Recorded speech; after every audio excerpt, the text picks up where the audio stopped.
1975, I was an original member.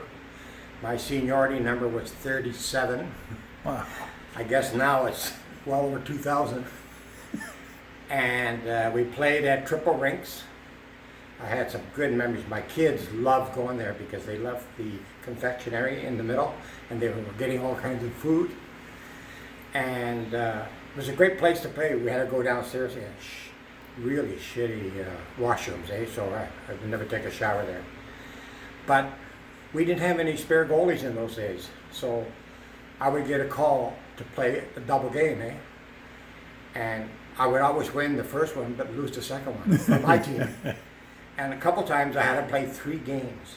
Wow. So when my team came in and they saw me in there, they said, "Oh no, not again."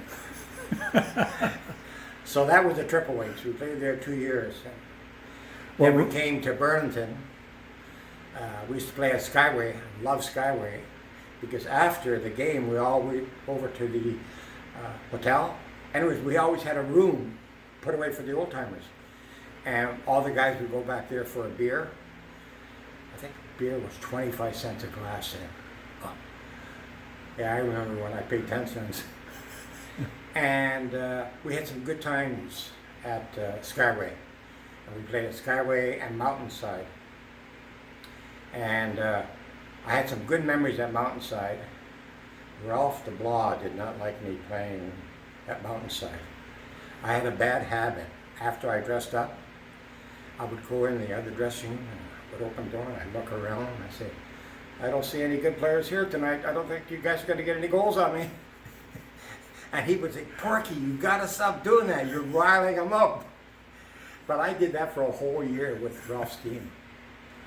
And Ralph's team, the old Juicers at the time, we ended up going to Peterborough for a St. Valentine's tournament. Billy Goodwin was on the team.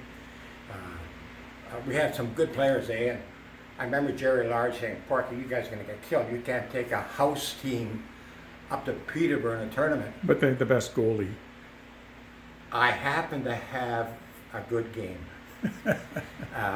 We ended up in the finals, and we lost 2-1. And Billy Goodwin come up to me years later. This one particular game, I must have stopped 50 shots. I stopped everything, just pure luck. Stop counting at 50.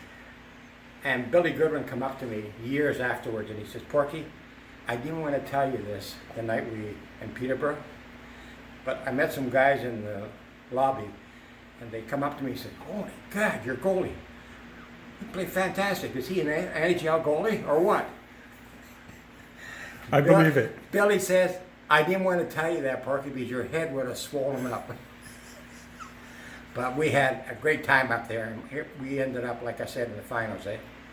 So that's one good memory. Here's another memory.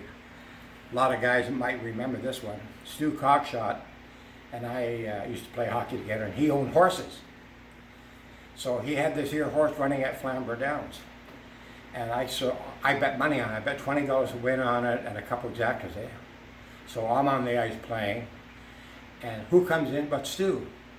And my team was down the other end. So I skated over to the sideboard. I said, "Stu, how did the horse do?" He said, "It won." I said, "Oh, great."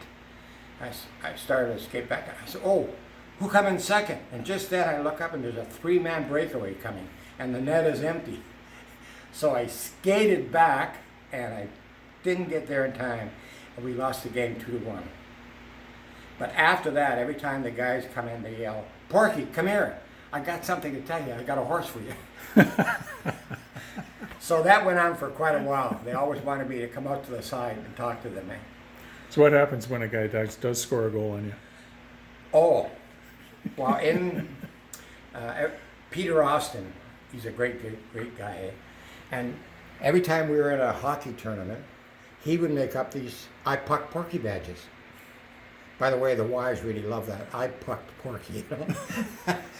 And he would come up with these badges, and every time someone scored on me, they would get a badge. So I have a real collection of badges, as you can see. Is that just from one game? No, this is from a whole. You can see different years: 205, 206, 201, 203. So we had a lot of fun with that. Cost Peter a lot of money because he had to buy it. He had to buy this, and he had to buy the badges, everything, you know. That's me when I was 26, and that's me when I was a baby. Wow. But where I had the most fun was playing against the referees. I didn't know that they were real cheaters. Like, I always suspected they were. Refs aren't honest? No. Bobby Pring at Cops Arena. He's a saint. I love him. I love his attitude. I used to always yell at Bob, "Bob, stand up," when I was in the stands. And he'd look up at me, "You're out." So we were at Cops Arena, and Stan Rule had a breakaway at me. And I said, "Oh, I gotta stop Stan. I can't let him score." So I stopped Stan.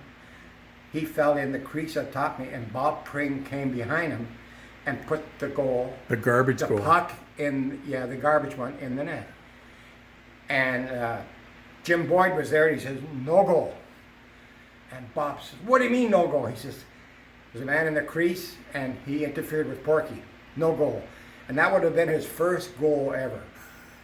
And lucky I had my son-in-law there, who was a photographer, and he caught the picture of Bob Pring jumping up in the air, thinking he finally scored a goal on Porky, which Jim Boyd said, "No goal."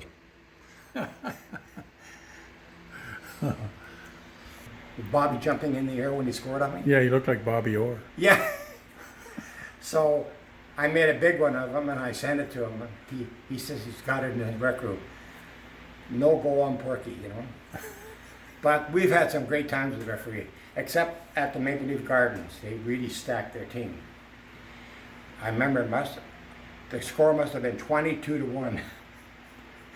I think we had one shot at their goalie, and they just kept coming in waves. And I remember yelling at the bench, "Hey, I gotta have a rest."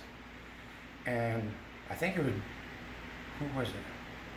One of the guys said, "No way, Porky, at the money we're paying, you're staying in the net." Who was that? Bob Grenier, maybe. But anyways, so I remember that game. That was quite a game. But I've had some fantastic times at the Burlington Oldtimers. They're a great organization. The clubhouse, all the players that I've known over the years, a lot of them have passed now. Because even I'm getting at that age. I'm going to be 83 soon. But I do miss playing hockey, and I miss the fellowship of the guys. Right. And the Burlington Oldtimer organization is a great organization. And too bad about the Bowser ladies retiring, but they got a good replacement in Joanne. Yeah. Joanne, hi. I know what she's going to say to me, but I can't say it here. This here trophy I got here is when my kids were 9 years old. There's Michael and Mark. Michael, you played baseball with him. There's Michael, and that's Mark. And this is 1979. I think it was only the second invitational tournament, and it was at Central Arena.